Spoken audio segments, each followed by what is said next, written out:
Hey guys, it's AJ from AJ's Pools. Gonna do a cartridge clean today. This time we're gonna do a cartridge clean on a Waterway filter. It's similar mostly to a Hayward type filter. It's about 15 or 20 years old. This is the pool here, and this pool has a little bit of an algae problem that they can't seem to, get a handle on. There was a little bit of water flow issue, but the filters haven't been cleaned in some time. So we're going to clean it out, and we're going to show you what this looks like tomorrow when it's clean and we shock the pool. Had a little bit of an algae stain at the bottom here. We just did a broadcast on another video, which you can see down here attached. We broadcasted some trichlor and cleaned up this algae stain here.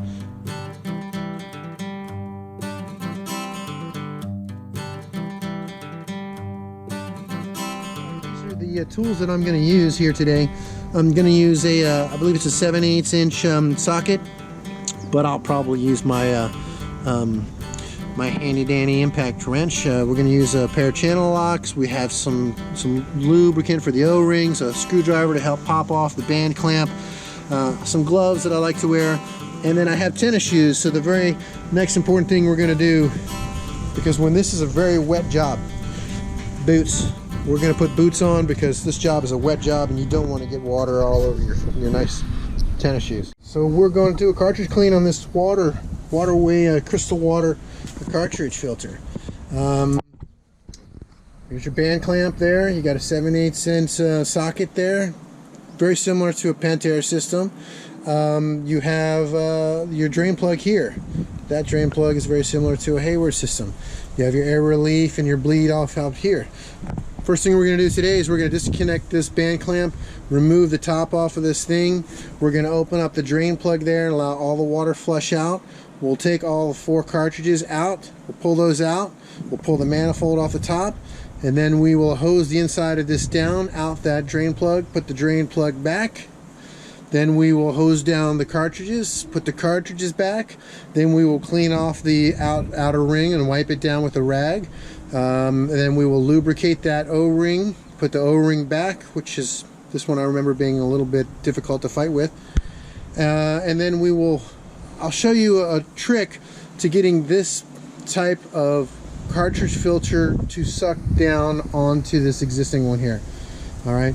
Earlier we turned off the filter pump breaker, but we might have to turn it back on in order to get this done here. So this should be a pretty quick, pretty easy job. It needs to be done, depending where you live, every 6 months minimum, every 4 months, every 3 months, depending on how much material. This particular pool has a lot of plants right next to it, so it needs to be done a little bit more often than, say, the pool that's in the middle of the desert that doesn't get a whole lot of plants. All right, so on this particular filter, you have an air relief valve here. It opens up counterclockwise. You can hear it pulling in air. What you want to do, if you have to, just pull it, let it pull in all the air. It's pulling all the water out of this filter down. Because if you try to open this filter now, the water's just going to pop out of the sides. So we'll let that bleed out. Some of these you can remove totally. This one doesn't come out all the way. If you do remove this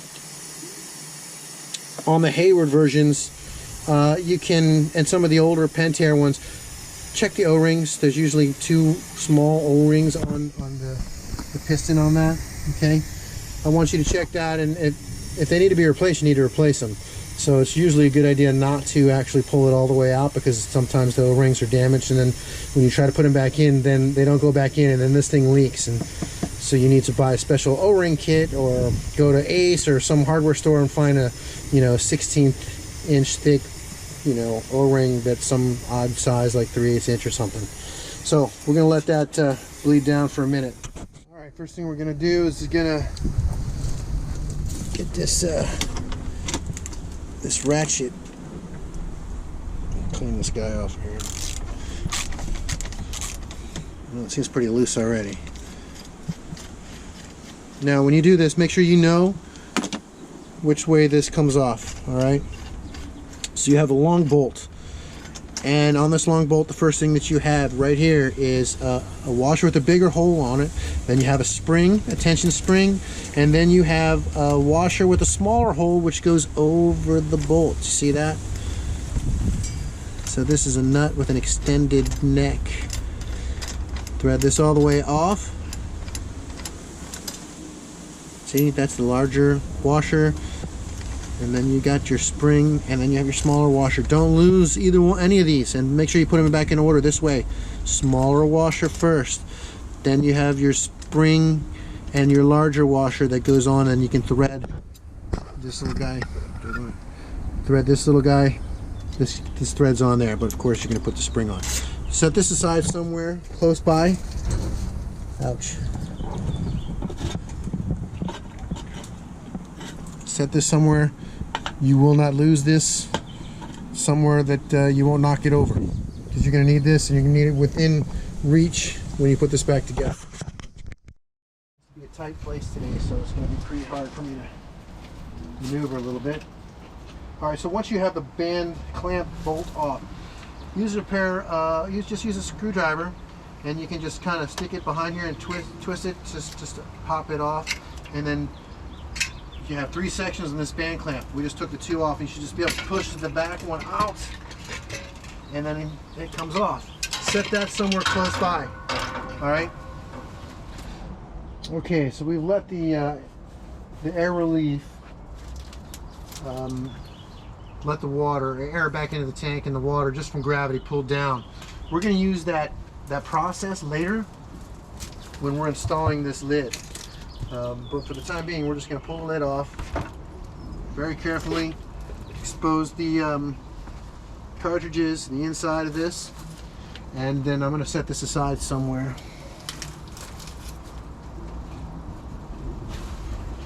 Most of these filters have an air relief line. This one here bleeds air back into the system.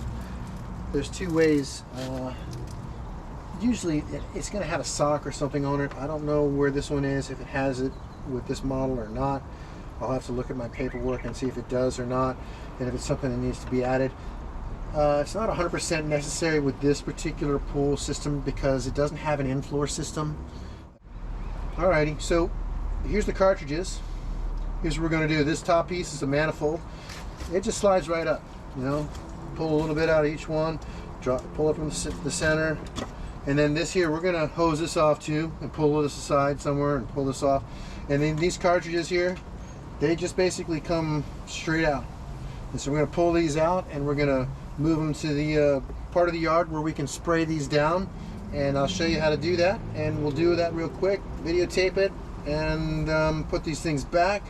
We're going to empty the drain plug down there. I'll show you how to do that. And then here's your band clamp O-ring, and we're going to lube that up, and it should be relatively easy once you get the hang of it, but there's a couple things that you need to make sure you do every time, and some shortcuts for making life easier that I'm going to show you here. Okay, so we're going to pull these out, and these filters just lift straight up.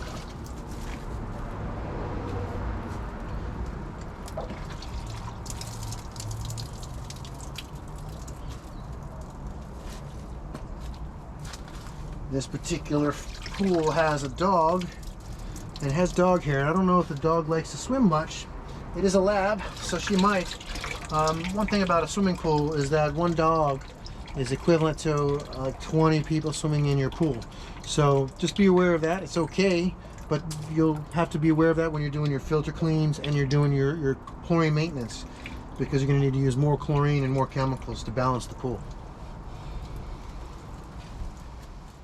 So that same screwdriver, flathead or Phillips, you just fit in this little notch and use it to loosen it. This is a nice trick. You can also use a pair of channel locks to get it off. This I just find is easier, you know. It's an old trick that I learned to do with some hex bolts that have a flathead screw top to it. And this is what happens, you know, we're going to flush this thing out. And this is why you got to wear boots, guys, because tennis shoes, this is where it gets real.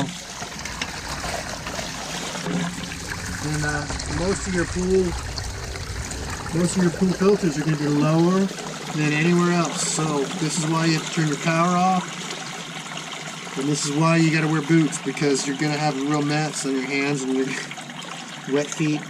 And it smells like a pond in here right now. So take this little guy here, don't lose it, you know.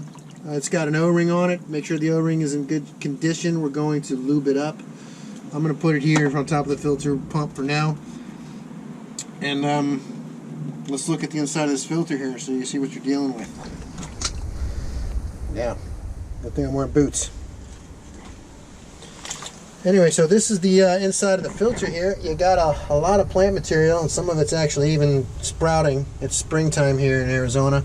So we're gonna basically hose all this stuff out of that drain hole there. So once again, another reason you got to wear boots. You gotta, you know, be prepared to get a little wet and muddy. Don't do it on a cold day if you can help it, you know. So I'm gonna hose this down. Watch you guys take a break.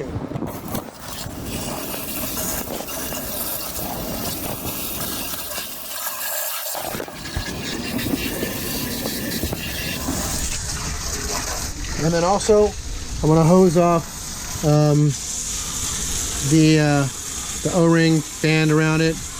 You know, pull off this O-ring, set that aside. We're going to actually lubricate this up here, but we're gonna set it aside now and hose that off. Later on, we're going to wipe it off with a rag and make sure it's completely clean. Now, I want to point out one thing. Now, this pool does not have an in-floor system, but if you do have an in-floor system, you see this debris that gets inside of here. If you can't get this stuff out of here, then I recommend when you start the pool back up, make sure you have a valve that will disconnect or bypass the in-floor system and then just use regular returns. This pool doesn't have it, so I can't really show you, but there would be probably a valve similar to this three-way valve here, over here, that you can go to the in-floor and then bypass it to returns. And you want to start the pool up on return so all of that debris goes into the pool and not into the return, or not into the water valve, the gearbox. It's just a problem. By the way, I did find the sock that this goes on here. We're going to see if we can't replace that. One other thing I want to point out, when doing a cartridge clean, I like to use a this type of nozzle here. You can get one that twists as well. That works as well too, but this is really, I can find you get a pretty good spray by using it like this, and then a pretty good stream, and then I can turn the water on and off basically by using this little valve here. So it comes in real handy to doing the grid washer and the cartridge clean with this tool. Okay, so when these are the cartridges here, and I'm gonna have to clean them. I want to say that most of these cartridges are gonna have more than one of these bands on the pleats, but these pleats look okay. We're gonna double check them. So when I clean these, I do a combination of left and right, and then up and down, all the way down, and I make sure that I work out the bottom, because this is where most of the debris is gonna sit. And these don't matter whether you flip them upside down and you know which side is up. So you might want to flip them around, because the debris tends to sit at the bottom of these things. And so we'll clean all these up here and we'll put them back in, and I'll show you a quick little video, time-lapsed, how I do that.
Picture's all cleaned up, and we're just about ready to put everything back together.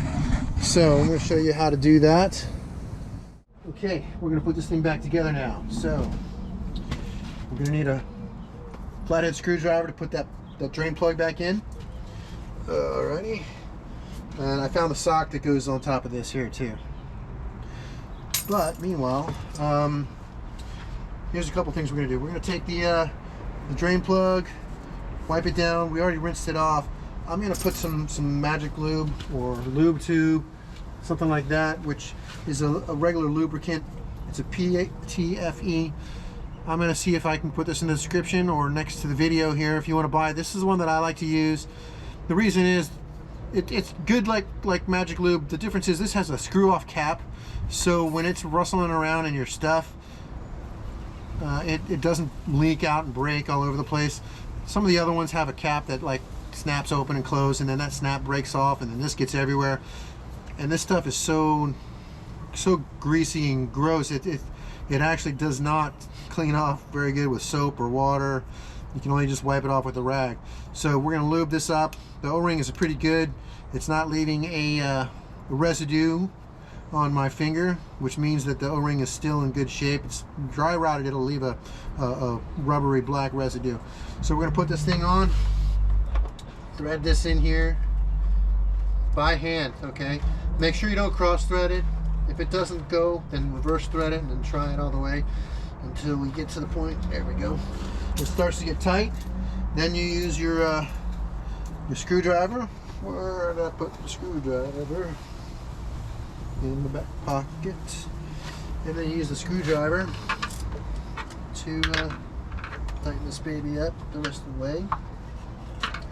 Don't over tighten this because this plastic will split. It's not a very durable plastic, you know. Alright, so you also don't want to be able to fight this to get this off. And that's it. That's how you put that plug in. Alright. Now, the next thing we're going to do is we're going to wipe down this lip all the way around here with a rag, dry rag, and make sure that there's no debris or anything like that. And we're also going to wipe down the lip. See, we're going to get all this debris off of that. We're going to wipe down the lip on the lid as well, and then we'll bring that over here when everything's put together. But what I'm going to do is I'm going to lube up this O-ring here. Let me show you how that works. So here's how you do this O-ring. So you grab the O-ring, it's in good shape. It does leave a little bit of residue, but you can wipe this down as well with a rag first. Alright, get all the debris off of it, any sand, anything like that.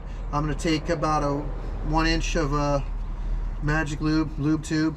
It's PTFE Teflon type based lubricant. You don't ever want to use an oil base like a Vaseline or anything like this. If you use a Vaseline, it will dissolve this O-ring. Any rubber O-ring will be dissolved by any kind of oil unless it's specific for a car engine. Then it's a special type of rubber that they use for that. Alright, so then you put it all over your fingers and you just pull it all the way down, and you do one side and then you do the other side until you reach it all the way around, and then you have it, and then you just do the whole thing. Make sure you have nice lubrication all the way on the whole thing. And then putting the O-ring on here, I usually start from the far side and work my way around, 2 hands together, my thumbs, and sometimes it'll pop off. This is a little bit tight O-ring, which is probably better to be tight than loose. Alright, make sure it doesn't twist. If it twists, it'll pull and pop right off like that again. Alright, now we're going to try the opposite direction. Alright, see what happens. It rolls up and it wants to roll. Alright, so now the O-ring is on there. What we're going to do now is we're going to set the cartridges right on the manifold down here. Let me show you with the other camera what that looks like. So each cartridge is going to sit directly in the center of each one of these manifolds, and they'll sit, and then we'll put the top manifold back on the top there, and we'll put this thing back together. Alright, so don't go anywhere. Okay, these things back on here. Make sure you put this the right way. Each one of these, you can put a little bit of lubricant on these too to help if you have a tight fit with these. This little circle here is where the air relief pipe goes up, okay? So make sure that goes there first, okay? And then you put whichever one you want, just work them in equally until they all sit down and push down on it. And that's it. That's all you have to do with this particular thing. There's an air relief assembly inside the top dome which sits down on this, which holds this in place. So let me go get that real quick and show you what it looks like putting this together. There's another trick, you know what? I'm going to show you on this. Maybe I will, maybe I won't. I don't think you're going to need to on this. The old Haywards need to have water filled in the tank before you put the top on, but most filters nowadays don't need to do that, and I won't necessarily show you that trick, so you don't need to do it. So we're just going to put this all back together. We'll also wipe the outside of this here, make sure we're good. I'm going to wipe the underside of the top, and we're going to go put this on and start this thing up. So, wipe this stuff out of here. Somebody put the date when they assembled this thing. So 8 years ago. We're going to wipe down the inside of this, make sure there's no debris, no plant debris. This is your air relief, spring loaded. So this holds the assembly and the manifold down on top of the cartridges. So this is a nice design, actually. Something that you don't have to lose like the spring on some of the other filters. But anyway, we're going to put this thing on. It's also nice of them to have handles on this thing. So we're going to close the air relief valve down. We don't need it open now because it's just, we'll open it up to bleed the air out once we start it up. So we'll close that down and we'll put this thing on and put the band clamp on. I'll show you how to do that.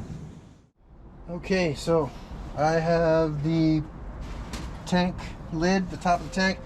We're going to see how this sits down here. It should just sit nice over top of this.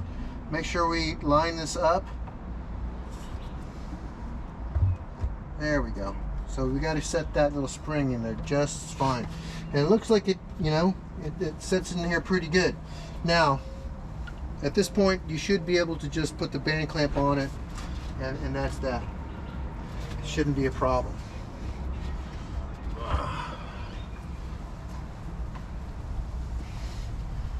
Try it again. See, it doesn't necessarily fit perfect. There's another old school way of doing this too. What you may want to do, just if this thing is not completely sitting close, or you're going to have to tighten it up, you might want to wipe off the outside with a rag. It's not a terrible idea for you to put a little bit of lube around the top of this so that the band clamp has something to slip on, and also on the bottom. That might help. It will add more stuff for you to have to wipe off later when you do this next time, but it'll help with the band clamp. There's another way that somebody once showed me how to put these things together, an old Hayward filter with the cross on the top. Those you can fill this with water, turn the pump on until it fills up to about here, and then shut it off, and then the water will start to pull down, and you can put this on top of it, and the weight of the water pulling down will suck this completely down. We're not going to do that today. I don't think it's necessary. If it leaks, then I'll try doing it that way, but I think just adding that on there and putting this band clamp on, which is going to be pretty fun actually to do this band clamp here. So because it's a 3-band band clamp, and this is where the only place you're going to need to use your channel lock. So we'll show you how to do that, and make sure that you have the 2 washers, the nut and the spring that came off of the band clamp close by, because you're going to need to hold it with one hand and then put the other stuff on it with the other. This washer here, you got the nut, washer with the larger hole, and then you have the spring. Those 2 things ready. This washer is going to go over top of the bolt. I'm going to put this hopefully somewhere I won't knock it over, close by, because here's the trick. And then Okay, now we're going to put the band clamp on. So grab the band clamp from the front, and the way that you're going to orient it, however you want to do it, whether you want to put the bolt on that side or the bolt on this side, just think about being able to take it apart next time you do this, or being able to get an impact wrench if you're going to use this. So you're going to put the band clamp, it's got a groove basically on the side, it fits right over top of the both lids, the lip. So you'll put it on the back, pull it so that it's sitting over both lips, and then as you do that, pull it towards you, and then line this bolt up into the other bolt, and then you'll hold this with left hand, and then you put the small washer on. Small washer first, and then you have the combination of the spring and then the large washer over top of the long bolt nut, excuse me. Put that on and then thread it really good. Now the key is you don't want to over tighten this thing, because you don't want to bend this bolt. The worst thing you can do is bend that bolt, because it becomes a problem, and you don't want to strip this. It's not a very strong bolt, but if you actually pull on it a little bit, it'll actually tighten it around. But what I like to do is I like to use a pair of channel locks here. The only time you really use these and this job is to tap it all the way around. Start from the back, and then you can even hand tighten this thing, you know. It does a pretty good job tightening these things up, and what you're doing is you're pinching this down. Now some of these old filters, you know, be careful wearing long sleeve, because this is fiberglass. I don't know if you can see this, but there's a shimmer on the top of this, and that shimmer from the sunlight is fiberglass. And if you're wearing short sleeves or shorts, you get this on your underside of your arms, man, it's just gonna itch. It's gonna be really obnoxious. So long sleeves is a good idea. Long pants is a good idea. Alrighty, so I've tapped it a few times. I'm going to use a regular ratchet. I don't really want to use the impact wrench because it'll get too tight. So I'm just going to tap this until it starts to get a little tight, and then I'm going to tap it around again. Back. And that, you know, do that a couple of times. This is where it benefits putting a little bit of lubricant on the outside of the pump house, tank housings on the top before you put the band clamp on, because it allows it to slide a little bit nicer. So we'll tap it one more time. Two on that side, and back on the side. And, you know, that's it. You should be able to tighten it up with one hand, one finger, really. Now when you put this tank on, also be aware which way the air relief is facing. So when you spray water, you're not going to spray it towards yourself when you're bleeding out the air. Alrighty, that's it. We're going to start this thing up and see if it leaks.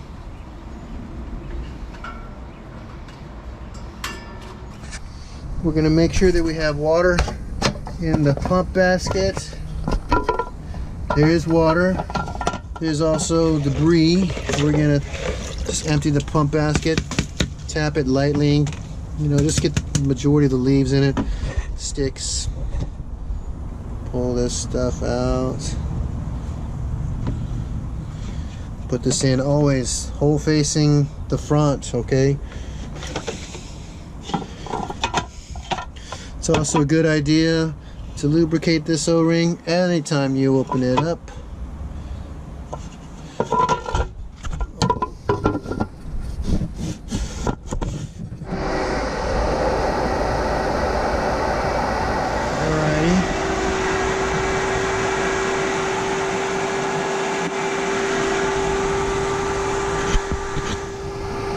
Get some air bubbles.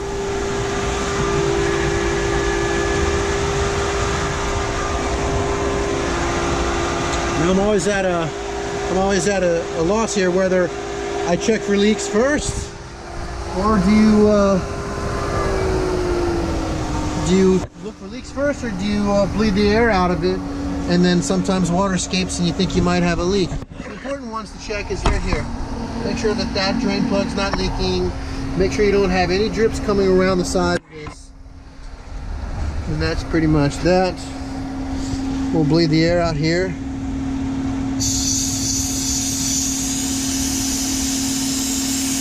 And then I'll plug it with my finger as soon as any water comes out.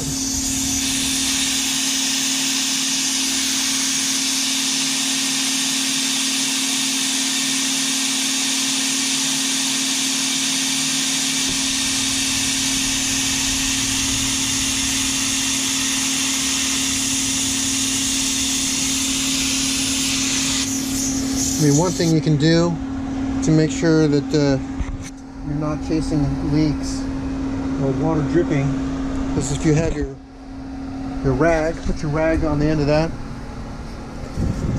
and that way it'll catch any water that shoots out.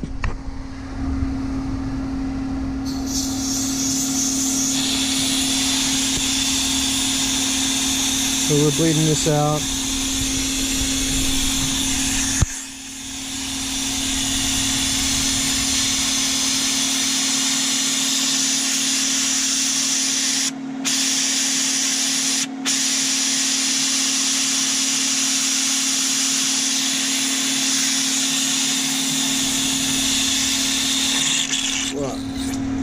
There you go. I'm trying not to let any of it drip down because if it leaks, I want to know anywhere else.